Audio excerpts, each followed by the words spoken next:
Now that you have been pardoned, is there anything that you can say now that you wouldn't say then? Well, thanks a lot for having me, Laura. It's a real pleasure. Look, it was a momentous event in my life and my family's life to receive this presidential pardon right before Christmas. Was actually just on the couch essentially with my wife, and we learned the news. And I think the president and his team quite understood that there were a lot more facts that had never really been released to the public about my particular story.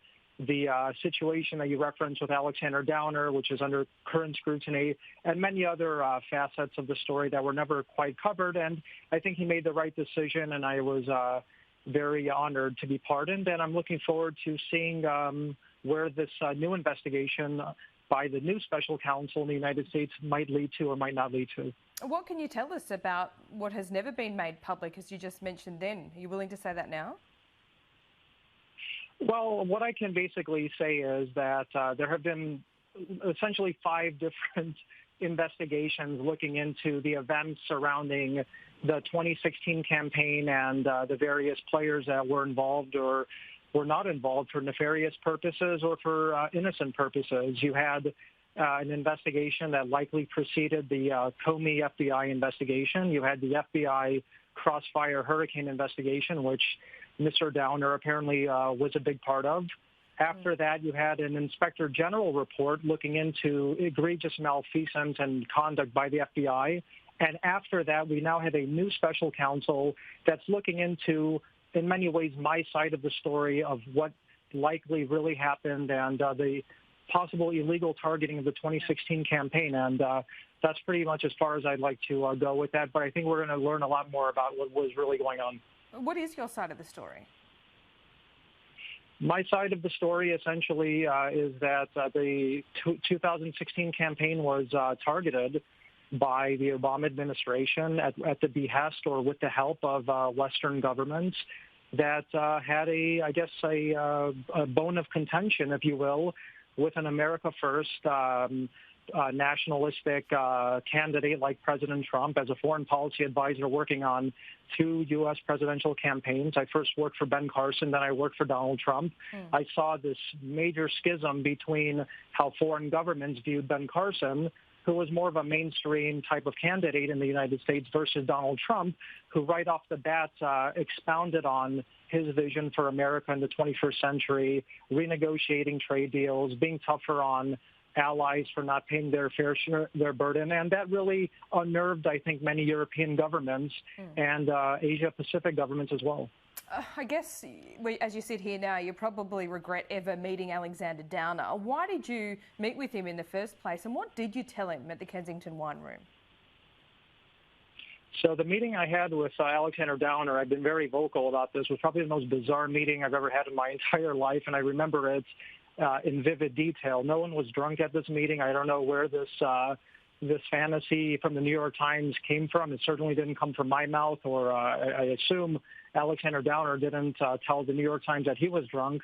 Essentially what this meeting was, I had been introduced by an Israeli government contact to this lady named Erica Thompson, who worked with Alexander Downer. She decided to meet with me 3 different times in a span of 2 weeks leading up to this infamous meeting with Alexander Downer, in which I felt that he was there to probe me and to essentially record my conversation for some reason outside of my understanding. But he apparently reported me for some reason at this meeting. I later reported him, and it launched 2 different investigations. And that's what I tried to explain at the beginning of our conversation. Yeah. While his information led to the special counsel appointment of Robert Mueller, my version of events has resulted in many ways for the John Durham special counsel investigation, which Alexander Downer has been interviewed by him.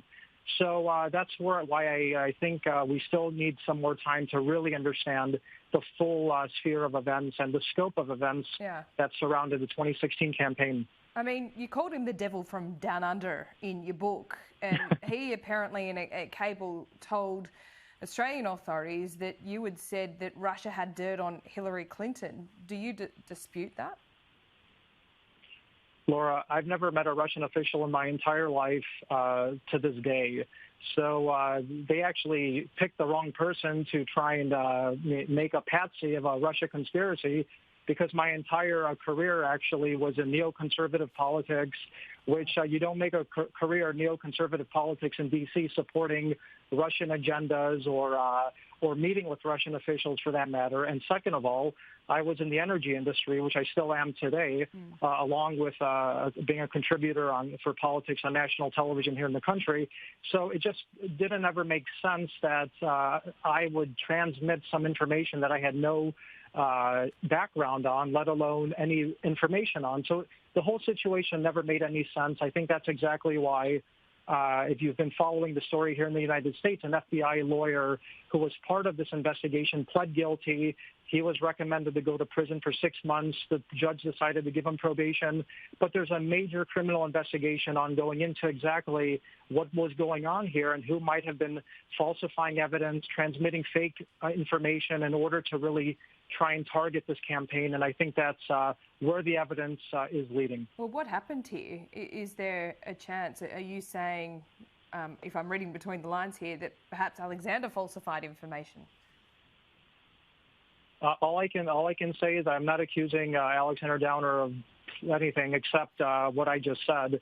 And this was the most bizarre meeting of my life. I remember it in vivid detail. I wrote an entire chapter of it in my book. So, of course, no one was drunk at this meeting. But I reported Alexander Downer to both the U.S. Congress in 2018 and even to Robert Mueller's own investigators. And then, of course, later on, this information has been used, I believe, to then have the special counsel interview Alexander Downer, which he reportedly did last year. So the story, it's a major scandal, and this is one of those key investigations that actually did rally millions of people on the right in America for so many years, and they felt let down because there was no closure. Unfortunately, Donald Trump is no longer in office, but this investigation is ongoing into Biden's presidency, and I think that makes it even more dangerous now for the Democrats. Well, he's not in office, but he's certainly looming large over the Republicans at the moment. Now, he has pardoned you. How does that shape your view of him? I mean, no president's perfect. How did he leave the state of the United States? And what does he do to the Republicans with, almost threatening to run in 2024?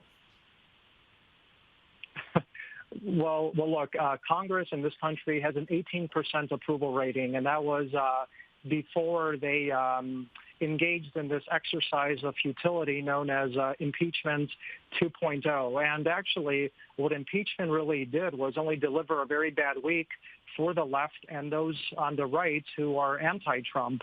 And let's look at just this past week in the United States what happened. The president was acquitted. The 7 senators, the Republican senators that voted to convict him are all facing being censured in their own home states by the Republican parties within their states. They're being condemned, ostracized, isolated. And it's actually really emboldening the 74 to 76 million people who did vote for President Trump and his America First agenda to really actually embolden and bolster new candidates who espouse this new Republican ideology that the president supported and galvanized. And I believe that it's going to result in these 7 senators being primary. They might lose their seat in 2022, and a candidate who has the support of the president has the best chance of actually winning in 2024 based on the situation that this vacuum has created once the president was acquitted.